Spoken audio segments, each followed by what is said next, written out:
Good morning Varinder, स्वागत है आपका। बताएं, शुरुआत करें अच्छे नतीजों के साथ। सर, बैंक्स, एनबीएफसीज और अभी ऑटोज और टायर कंपनीज ये सब अच्छा कर रही हैं। सर, इस रिजल्ट सीजन में यही चीज है कि आपको कंपनीज जो 25-30% मार्जिन करने लगी हैं वो लेनी है, कि कंपनीज जो शायद बहुत खराब नंबर्स दे रही हैं और जहां पे इन्फ्लेशन नीचे आ रहा है वो कंपनीज लेनी है, बिकॉज जो अच्छे नंबर्स आ रहे हैं वो वैल्यूएशन बहुत महंगे हैं। तो पहले मैं जो अच्छे नंबर्स आए हैं, ऑफ कोर्स जैसे एमआरएफ के नंबर्स बहुत अच्छे आए थे, इसलिए आपने देखा कि अपोलो टायर्स हुआ, सी8 हुआ, जेके टायर्स हुआ, इन सब में ये है कि आगे जाके नंबर्स अच्छे आएंगे। इस क्वार्टर से नहीं सर, लास्ट 2-3 क्वार्टर से मैनेजमेंट बहुत बुलिश है कि आगे जाके भी इन्फ्लेशन कमजोर होगी और मार्जिन उनको आगे जाके भी अच्छे दिखेंगे।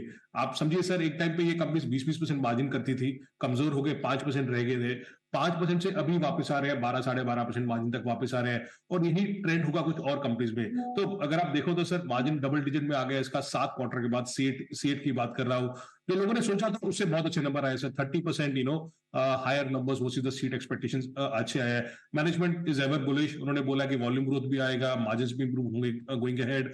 स्टॉक उतना महंगा नहीं है जितना शायद आपको शायद एमआरएफ देखेगा, बट ये सारे का सारा जो पैक है, टायर पैक है, ये अच्छा लग रहा है जिस तरीके से नंबर्स आए हैं। हीरो के नंबर्स है, again I think the numbers are very solid, और स्टॉक सस्ता भी है compare to TVS motor. But TVS motor में क्या है, electrical vehicle and all those things वो लोग कर रहे हैं।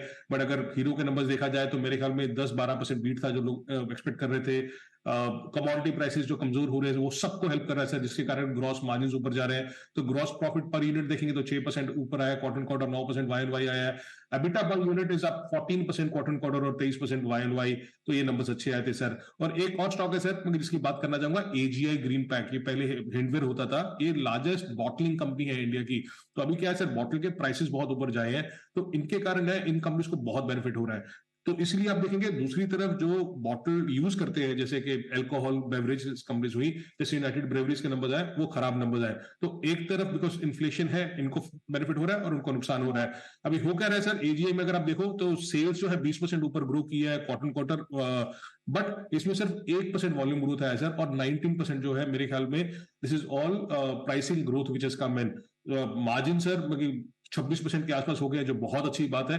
बट द इशू इज कि आगे जाके वॉल्यूम ग्रोथ नहीं आएगा, और अगर प्राइसिंग डिक्लाइन आ जाए तो क्या आपको इस पे बेट करना चाहिए कि नहीं करना चाहिए। और दूसरी तरफ यूनाइटेड ब्रेवरीज, जिसके नंबर्स गंदे आए हैं बिकॉज वीट हुआ, बार्ले हुआ, बॉटल प्राइसेस ऊपर जा रहे हैं, और उनके मेरे ख्याल में सबसे one of the lowest margin जो मैंने देखे हैं यूनाइटेड ब्रेवरीज में आया है, 4-5% मुश्किल से बेटा मार्जिन है। क्या आपको उस पर बेट करना चाहिए जो 52 वीक लो पे है, और जहां पे वॉल्यूम है बट इन्फ्लेशन के कारण मार्जिन कमजोर हो गए थे। तो एजीआई के नंबर अच्छे आए थे sir, but clearly the auto pack and tyre pack stands out. Okay, तो ऑटो स्टॉक्स में जबरदस्त नंबर्स आते हुए दिख रहे हैं। टायर स्टॉक्स में नंबर, ऑटो से जुड़े हुए जो भी हैं सबके नंबर्स आ रहे हैं बेहद मजबूत। आमतौर पर अच्छे नतीजे ही इस बार वरिंदर की लिस्ट में आते हुए दिख रहे हैं, लेकिन कोई उम्मीद के मुताबिक या कमजोर रिजल्ट्स आपकी लिस्ट में हो तो वो भी बताएं।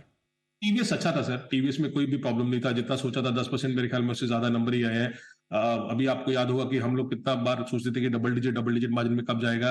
अभी ये डबल डिजिट पे मेरे ख्याल में लास्ट 3-4 क्वार्टर से जा रहा है, नंबर जा रहे हैं। स्टॉक महंगा है अगर आप कंपेयर करोगे हीरो के साथ, बट अगेन टीवीएस हमेशा से महंगा रहा है, बिकॉज इनके बहुत ज्यादा इनिशिएटिव्स है जो टू व्हीलर में, इलेक्ट्रिकल टू व्हीलर में है। तो नंबर्स अच्छे थे sir. Sales largely in line है, एबिटा पैट ज्यादा ऊपर है बिकॉज इन्फ्लेशन कूल ऑफ हो गई है। और कुछ कंपनीज जो थोड़ी सी मिस है, sir Punjab chemicals and crop protection है, जिसकी जहां पे उन्होंने मार्जिन 10% ही रह गए हैं compare to 13.5%। Sundaram fastener slow steady compounder sir, very very stable set of numbers. Rushil decor no surprises, stable set of numbers coming in. I think green panel के numbers weekend पे वो ज्यादा जरूरी होंगे देखने के लिए कि किस तरीके से नंबर्स आएंगे। और एक कंपनी है सर जिसमें मैं यूनाइटेड ब्रेवरीज की बात कर रहा था, जहां पे वो नंबर्स बहुत खराब दिखेंगे आपको, but I think that is mostly because जिस तरीके से इन्फ्लेशन आया है। अभी अगर आपका व्यू है कि आगे जाकर इन्फ्लेशन कमजोर हो जाएगा, तो आपको ये कंपनीज के मार्जिन एक्सपैंड होकर दिखेंगे यहाँ से, rather than betting on companies जहां पे आपको मार्जिन गिरने की तकलीफ हो सकती है आगे जाके। ओके, तो ये है आपके लिए थोड़े कमज़ोर नतीजों की लिस्ट आती है सामने। बहुत बहुत धन्यवाद। अच्छा, वरिंदर, इस पर भी कोई आप ओपिनियन देना चाहेंगे? एचडीएफसी और एचडीएफसी लिमिटेड और एचडीएफसी बैंक के ये वेटेज पर आज बड़ा एक्शन होता दिख रहा है। ठीक है सर, मगर I think the numbers were very very solid. I think everyone in the street is waiting for the merger to come in. Merger मेरे ख्याल में जून या जुलाई में हो ही जाएगा, मर्जर हो ही जाएगा। उसके बाद लोगों को पता चलेगा कि सिनर्जीज कितनी आ रही है कि नहीं आ रही है। बहुत सारे हेजेस हैं सर, जिन्होंने अपनी प्री पोजिशनिंग की हुई है इन एक्सपेक्टेशन की, हाँ भी not only in HDFC twins हुआ, कोटक में भी प्री पोजिशनिंग बहुत ज्यादा है कि भैया इन्फ्लोज आएंगे।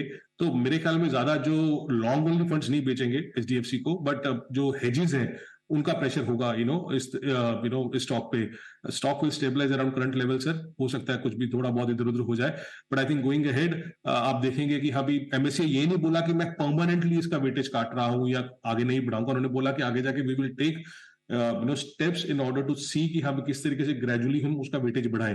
सो यू नेवर नो कि हम एमएससी कल को आगे बोले कि हम थोड़ा सा और वेटेज बढ़ा रहे हैं। आई थिंक जहां तक अर्निंग स्ट्रांग है तो कोई प्रॉब्लम नहीं है सर। एचडीएफसी ट्विंस में जिस तरीके से है, मर्जर आएगा तो और क्लैरिटी हो जाएगा। आज का न्यूज एमएससीआई है, ट्रस्ट में 1 महीने बाद न्यूज होगा कि हाँ भी मर्जर से कितना इनको फायदा हो रहा है, तो उस तरीके से फिर लोग आएंगे। कल सर एमएससीआई कहीं नहीं था, कल फिर भी मेरे ख्याल में 1200 करोड़ का डिलीवरी बेस्ड बाइंग हुआ था एचडीएफसी में। सो जो इतना बाइंग हुआ था उसका थोड़ा सा भी जो लोग हैं, हल्के लोग हैं, वो सब निकले जा रहे हैं। बट आई विल नॉट सी कि हमें ये कुछ बड़ा इवेंट है। It's a non event sir. मगर उन्होंने ये नहीं बोला कि माल बेच दो, उन्होंने बोला कि भैया अभी वेटेज नहीं इंक्रीज करना है, दैट्स ऑल। ओके, चलिए तो फिलहाल ये है आपके लिए पूरा का पूरा विश्लेषण। वरिंदर, बहुत बहुत धन्यवाद आपका हमें समय देने के लिए और नतीजों का पूरा विस्तार से विश्लेषण हमारे दर्शकों को बताने के लिए। बेहतरीन।